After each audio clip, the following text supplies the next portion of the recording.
Sup flappers, welcome back to another video once again with the beautiful chat here. Like, subscribe, join my Discord, join these videos, they're fun. We literally sit here, talk for like almost 2 hours, and then we wrap it up with the video.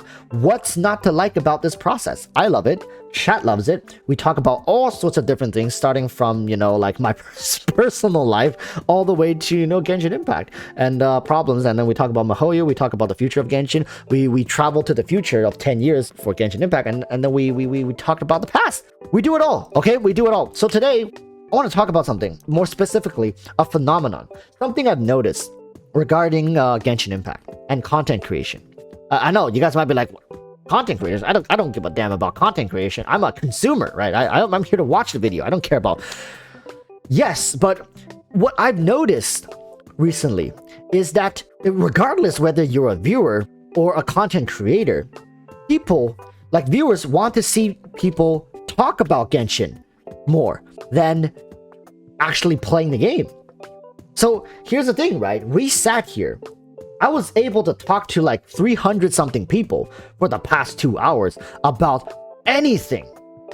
Bro, like we were talking about anything, and we can like talk about Genshin, and people were more chatty. People, this is not enough content in the game to play the actual game, right? I sat here, I started playing the game, and while still talking and going through the freaking the commissions, and literally 40 people left. They don't want to see people play the game. They want to see people talking about the game. And correction does not mean they want to see people complaining about the game. Like I said, we literally went through and watched the preview for the game. We watched the preview where they showed, Act 1, 2, 3, 4, 5, all the regions. It's gotten to the point, like, I don't even want to push through the contents right now, because I know once the content, I push through it, it's just gone. Look at this. I don't even do the Abyss anymore. Why bother? What's the point? Am I out here like needing that? Pretty much like, if I really want to do it, I can do it, but I don't want to do it. The second I do it, it's done, it's finished, it's it. Like that content it's gone. Why not wait for a day when I actually have a burning passion, being like, damn, I really want to play the Spiral Abyss today. Then I'll play the Spiral Abyss. How about that? Right? I don't want to be like, well, oh my god, I'm so tired from work today. Let's smash out the Spiral Abyss. Oh my god, like, what's the point? What is the actual point if that's how you are, playing through the game? So, like I said, right, currently, Chad and I, we've been talking about the future, right? We're saying, when was the last time MiHoYo implemented a long-lasting feature? A long-lasting feature that was implemented in the game. The teapot. No, fishing doesn't count. Fishing doesn't count. Stop. I'm gonna cut you guys right there. You're like, fishing doesn't count. I refuse to acknowledge fishing as a meaningful, long-term feature content. All right?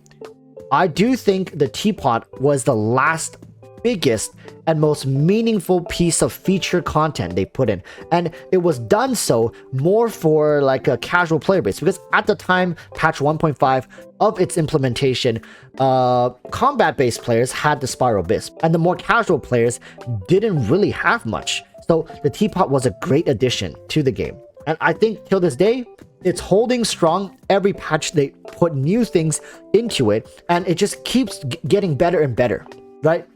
Here's the thing. When is the next major feature they're going to implement in the game? People have said it over and over again. Content creators are saying it. Endgame, MiHoYo, can you please fix Endgame? MiHoYo, please do something about Endgame. Can you give us more Endgame? Give us a reason to use these characters. And here it is, right? There's a couple options. Endless mode. New Abyss room. With this one, it's kind of iffy because it kind of just adds to the current problem and doesn't really solve anything. But endless mode is one of the ones that people are constantly talking about, right? We got guilds. Now listen, there's a lot of things that can be happening in the guild feature.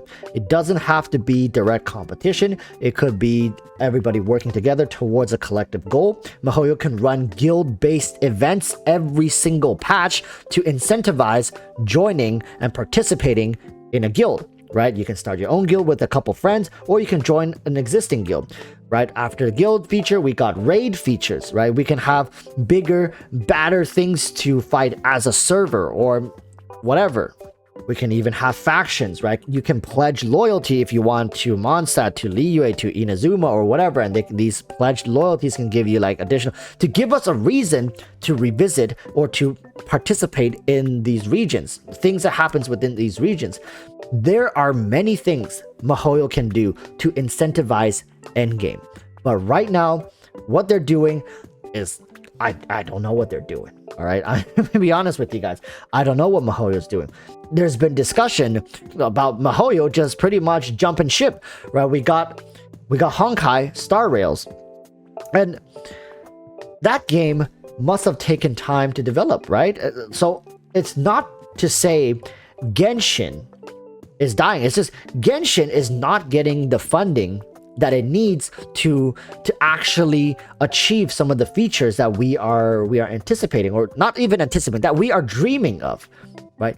It's not there because the budget isn't there. We did some simple math. We were saying Genshin made $3.8 billion in the last year. Out of that 3.8 billion, if 5% were allocated back to Genshin, that's $190 million. And Genshin, originally when it released with only Mondstadt and Liyue, that was done with $100 million.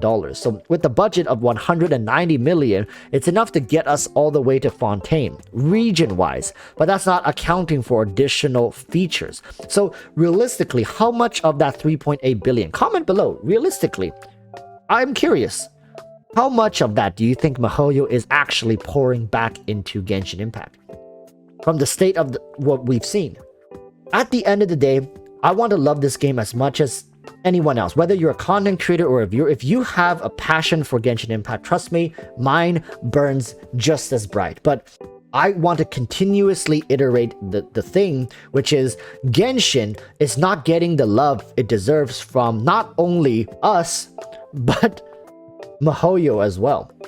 Looking at Honkai Star Rails and how many more projects that are still under wraps is MiHoYo working on without us even knowing how much money is being poured into all these different side projects that MiHoYo is working on, expanding their kingdom, expanding their dominance in the industry as a game company, as them focusing on the specifics.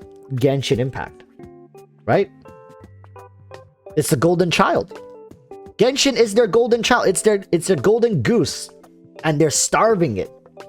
MiHoYo is literally starving their golden goose, but somehow the goose just keeps laying eggs one after the other, doesn't it? Now that is one magical goose.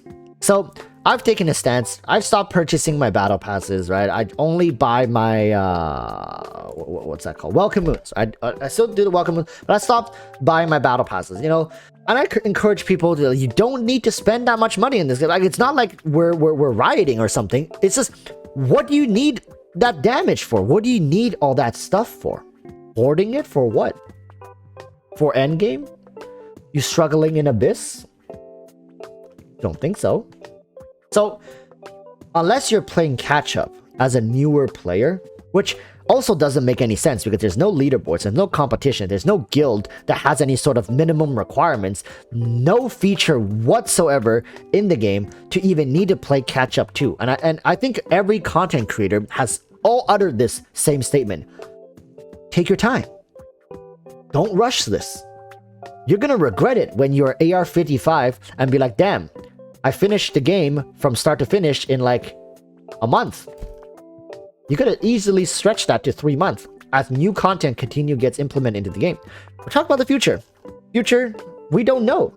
MiHoYo has their own schedule. They have their own agenda. Slowly but surely, I'm sure they're going to implement these things that we're talking about. They're not stupid. It's just right now people are rushing through content very, very fast. And MiHoYo likely can't keep up with the budget that they've got for this game. Genshin is not everything for MiHoYo. But MiHoYo to Genshin is pretty much everything. That's all they got. MiHoYo got many mouths to feed. Alright, they got Honkai, now got Honkai Star Rails, they got Genshin Impact, who knows what else they got. So people, keep writing those surveys, keep asking for change, keep demanding better of MiHoYo, right? It's the only way going forward we're gonna get anything. Help them accelerate. Tell them to accelerate the process, because right now, for what it is, Genshin Impact is struggling, but it's still laying those golden eggs for MiHoYo. So with that said, like, subscribe, join my live streams if you want to have input into these subject matters, and join my Discord, right? We talk about things all the time in there, good, bad, ugly, anything. All right, so once again, thank you for watching, and yeah, hope to see you guys next time. I'm gonna kind of wind down here with chat, so hope to see you guys here in the live stream next time. So then, stay safe, peace.